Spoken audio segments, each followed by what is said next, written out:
fais une petite vidéo très rapide. Voilà, j'en ai jamais fait de ma vie. Juste pour expliquer rapido la vidange de liquide refroidissement sur une CBR 600F.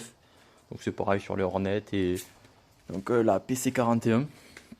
Là j'ai déjà tout vidangé. Donc on peut voir que j'ai tout démonté. Donc là j'ai eu l'idée de faire ça maintenant. Et en fait juste première étape, on met le bassin dessous là.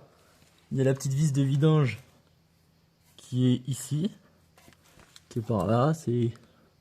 Ça on la voit pas, mais elle est là au milieu entre les deux. On défait ça, on fait tout couler. Là, derrière le carénage, on a le bocal de l'espèce de vase extension qu'on n'est pas vraiment un. Donc il faut pas le remplir, il faut juste le vider en faisant les deux vis là.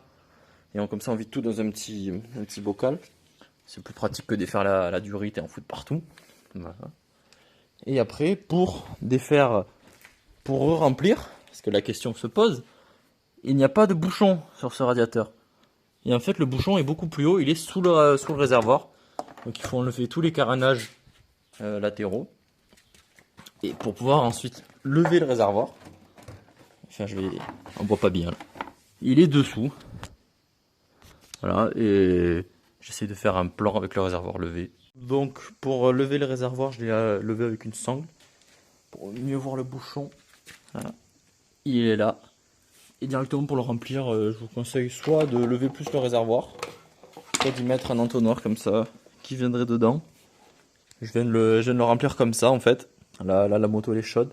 J'attends qu'elle refroidisse pour vérifier le niveau. Ou sinon vous pouvez juste tout simplement enlever grâce au câble qu'il y a là, le défaire.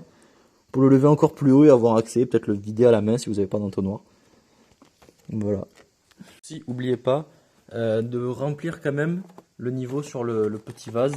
On voit pas très bien mais je les mets à peu près au milieu parce qu'il n'y a pas besoin d'aller jusqu'en haut. C'est vraiment juste un trop plein en fait pour quand il y a trop d'eau, quand il y a une surpression ou quelque chose. Et de remplir ça. Et après voilà. Là, on peut voir que j'ai tout remonté. Et bien sûr je l'ai fait chauffer. Et elle marche nickel. Voilà.